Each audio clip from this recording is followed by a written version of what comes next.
So let's talk about soil, because the soil is the foundation of growing healthy plants in your dome.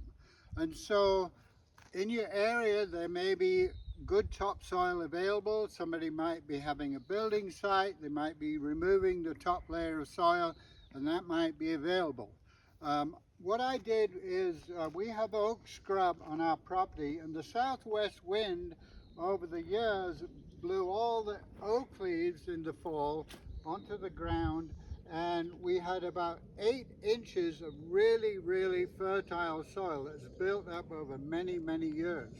So I got the gentleman with a backhoe who was leveling the site for my dome to scrape off the top 8 inches, put it in a big pile for me.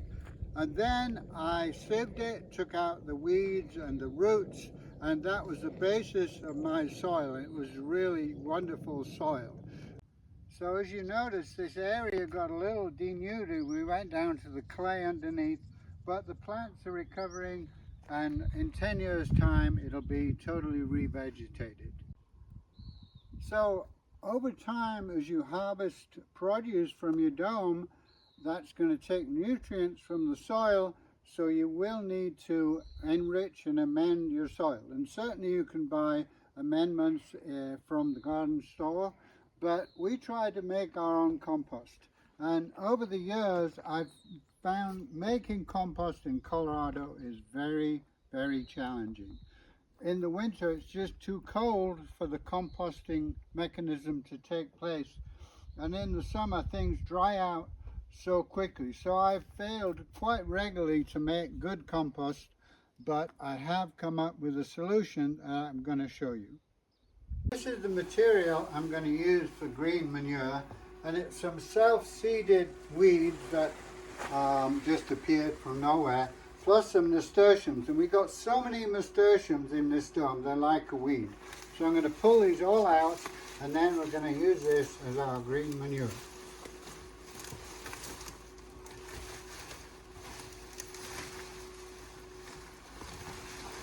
Well, look at that plant. That's pretty big.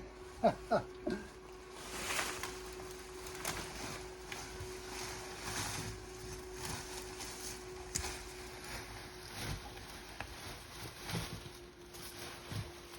right, so now we're going to take it over to that area and scrunch it all up and use it as green manure. So maybe you've heard of green manure, and what that is, you grow plants till they're a certain size, and all you're going to do with those plants is dig them into the soil and let them amend the soil and increase the fertility of the soil. But what I've discovered is that I'm growing plants that have leaves and they come to the end of their life, and I use those as green manure. So I'm going to show you how I do that. What I do is I dig a trench.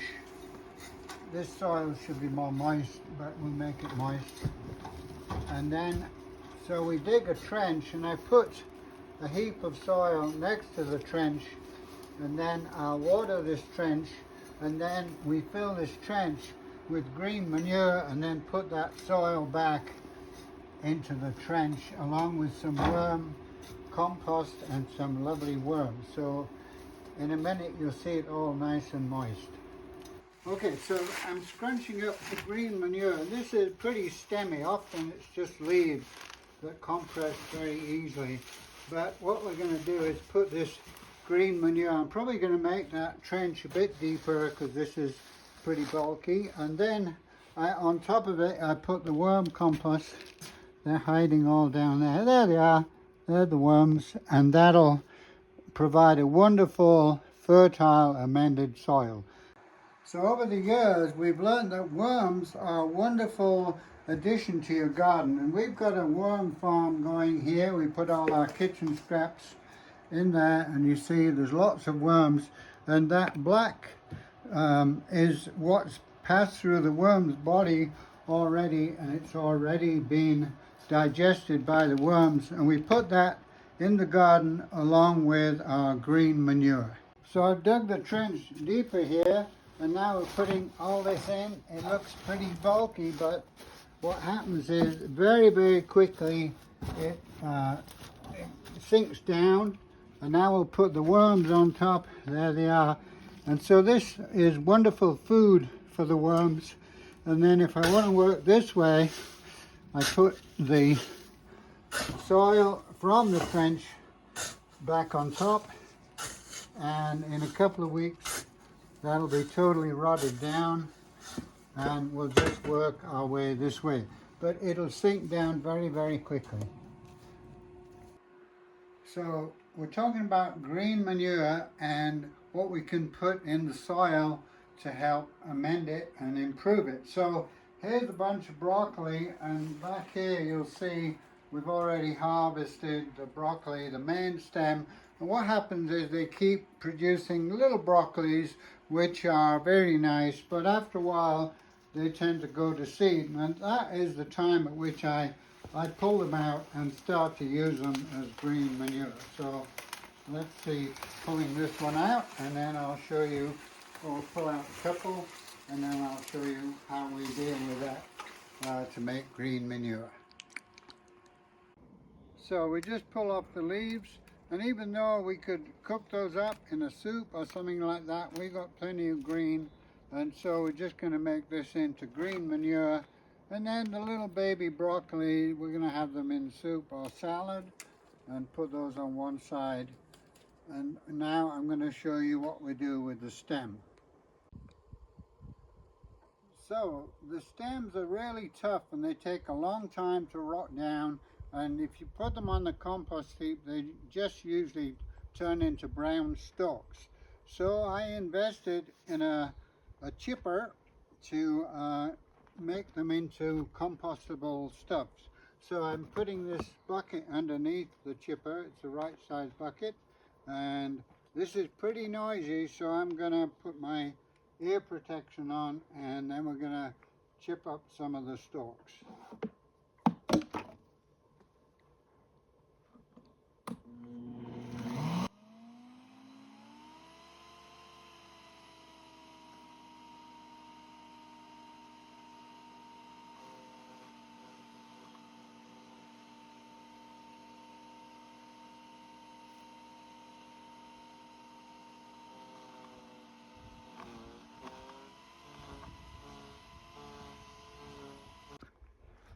Let me show you just pretty. Okay. So here's the chipped up stalks, and that makes beautiful nutrients for the worms when we put them in the trench and amend the soil. So the worms will eat those up, and within a couple of weeks they'll all be digested and provide tremendous nutrients for your new seeds and plants. So the next segment is going to be talking about sowing seeds. It's very, very critical that you sow the seeds properly, because that determines the health and life of the plant. Now, recently I've started to sow seeds in these trays whereby I can sow individual seeds in each block, and then once it's reached the right height, we'll show you that, then each block will be transplanted. And the beauty of this is the seeds won't be competing with each other. I'll show you sowing seeds in a row and how they potentially compete with each other, and you have to thin them. But let's put some soil in these block trays. And basically, I'm not going to fill the whole tray, I'm just going to do part of it. But basically, it's very, very important that you use a potting soil that you've used before and you rely on and are comfortable with, because there are many different types of potting soil and some are not that great. And so do some testing on the potting soil. So now we're going to sow individual seeds in these blocks, and I'm just going to smooth them off so I can see the individual blocks. So I would sow no more than 2 seeds in each block, and look how many seeds there are. Nature is so prolific, and so this is the idea, is to sow 1 seed, sometimes 2 come out accidentally, but 1 in each block ideally. And then when you've sowed the seeds in each block, there's too many in that, but I can bring them out. and sow them. And then what I do is I tamp them down like that with my finger, and then I put a little bit more potting soil on top, and then I water it thoroughly. And the thing about these trays is that ideally you want to keep them absolutely thoroughly watered. See, so now I've smoothed that over. And the best way to do that is to actually put them in a tray with water underneath. So you'll notice we've got a tray, and I water them from underneath and keep an eye on them as they go along. You shouldn't. Okay, so we're just going to say a few more words about soil amendment, and I like to use a variety of things when I'm doing this. So here's some leafy things. Those will compact down really fast. And then this is the result of our chipping the stems, and this is very rich in nitrogen. And so what I like to do is to actually add some carbon to that to achieve a carbon nitrogen balance. So this is some carbon. It's kind of roots from aquatic plants, but any kind of carbon will do. And we're going to mix that up with nitrogen-rich material and maybe put some layers. And so there's a layer of carbon, and then we put some more nitrogen on top.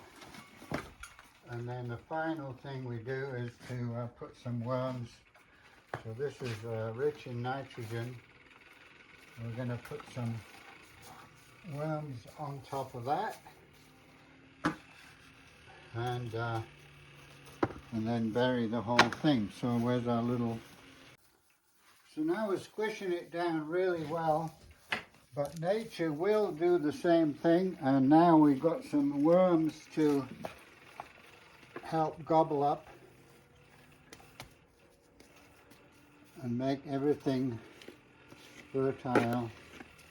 And so there's all the little worms going in there, and they're going to be really happy to eat all that. And then finally we put the soil back that we took away and tamp it down. Now what I like to do is to mark the row with a couple of markers, so I'll know that this row here has got the fresh compost underneath it. And then we'll do another row about a foot and a half away and mark that row. And so what I generally do is if I'm sowing seeds, I sow them in the row with the markers, because they'll take a month or so to develop strong roots, and this will be rotted down in 2 or 3 weeks. Whereas in between the rows with the markers is where I would sow plants that are more well established.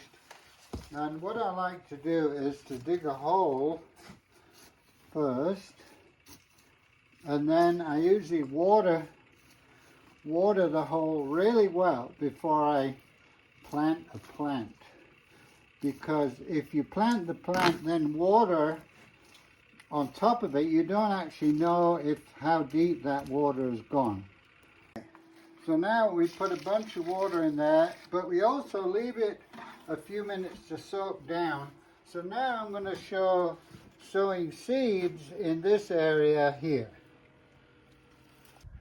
So we're going to talk about sowing seeds. And most people sow seeds far too thickly because they're a bit nervous. They don't know what percentage of seeds are going to germinate.